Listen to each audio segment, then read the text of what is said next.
Evo da vam snim barinske ljepote, njive, šume. I kao što vidite odavdje vidim, kako mi to zovemo, čeka.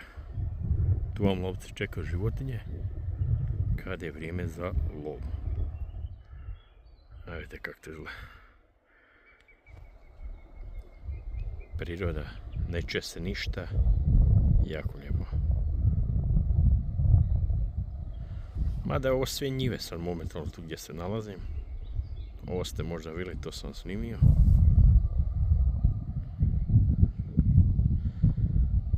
Bogata ljepotom, zrakom i prirodom. Samo mi to ne znamo čuvati, nažalost.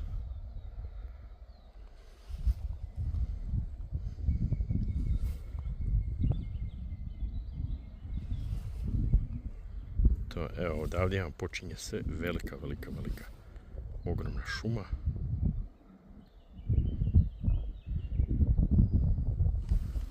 Naravno, jesam na njivi. Došao sam da snimim nešto. Snimio sam par videa pa ćemo i to izbaciti uskoro. Eto.